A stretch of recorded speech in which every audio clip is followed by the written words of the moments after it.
जब सभी गोपों ने नंद महाराज के माध्यम से गर्ग मुनि के कथनों को बहुत ध्यान से सुना, तो उन्होंने कृष्ण की अद्भुत गतिविधियों की बहुत सराहना की और अंततोगत्वा पूर्ण रूपेण संतुष्ट और प्रसन्न हो गए। उन्होंने नंद बाबा की प्रशंसा की, क्योंकि उनसे कृष्ण के बारे में परामर्श करने से उनके सारे संदेह दूर हो गए थे। नंद बाबा को सोने के सिक्के, चंदन, इत्र, कपड़े, गहने और रत्नों के उपहार देकर वे सभी अपने अपने घरों में चले गए। जब संध्या बेला में कृष्ण वन से लौटे, तब ब्रजवासियों ने उन्हें पीले रेशमी वस्त्र, हार, कंगन, कुंडल और एक मुकुट के में सजाया और साथ ही कहा, व्रज भूमि के रत्न की जय हो, चिरंजीवी भव। यद्यपि नंद बाबा के शब्दों से उनके संदेह दूर हो गए थे और वे संतुष्टि अनुभव कर रहे थे, वे ब्रजवासी अपने विश्वास को दृढ़ करने के लिए सभी विपत्तियों को दूर करने वाले कृष्ण के मुखारविंद से सुनने के लिए सीधे उनके निकट उत्सुकता से पहुंचे और उनसे स्नेहपूर्वक कहने लगे, हे प्रभु, हम सबसे अधिक भाग्यशाली हैं कि आपने गिरि गोवर्धन को उठाकर हमें और गायों को बड़ा भयंकर आपदा से बचा लिया है।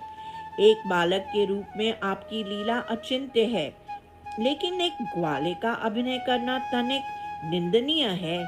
हे बाल कृष्ण, आपकी आकर्षक लीलाओं का वर्णन कैसे किया जा सकता है।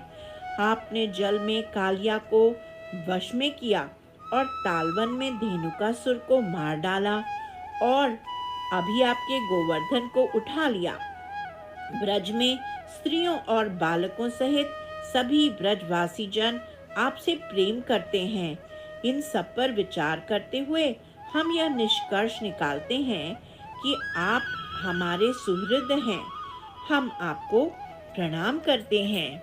अब हमारे मन में एक प्रश्न है, हे असीमित पराक्रम वाले कृष्ण, यह सच है, ऐसे शक्ति को देखकर हम आपको मानव नहीं मान सकते। हे केशव, देवता भी ऐसे कार्य नहीं कर सके। चूंकि आपके पास एक बालक के रूप में भी ऐसी शक्तियां हैं, तो क्या यह उचित है कि आप हमारे बीच रहें? हे असीम कृष्ण, ये विचार हमारे प्रश्न को प्रेरित करते हैं। क्या आप संभवतः देवता हैं अथवा असुर, यक्ष हैं अथवा गंधर्व? अपने महान ज्ञान को प्रकट करने में संकोच करते हुए बुद्धिमान श्री कृष्ण एक पल के लिए मौन रहे, लेकिन फिर मृदु क्रोध से बोले, हे गोपवृंद, तुम सभी महान पराक्रम रखते हो। यदि तुम्हें मेरे साथ अपने संबंध पर लज्जा नहीं आती है, तो और मैं तुम्हारी प्रशंसा करता हूँ, तो उसके बारे में अधिक चर्चा क्यों करते हो? यदि तुम मेरे प्रति स्नेह और करुणा का अनुभव करते हो, तो निश्चय ही तुम्हें जानना चाहिए कि मैं तुम्हारा सबसे घनिष्ठ मित्र हूँ। मैं देवता, गंधर्व, यक्ष या राक्षस नहीं हूँ। मेरा जन्म आपके कुल में आपके मित्र के रूप में ही हुआ है।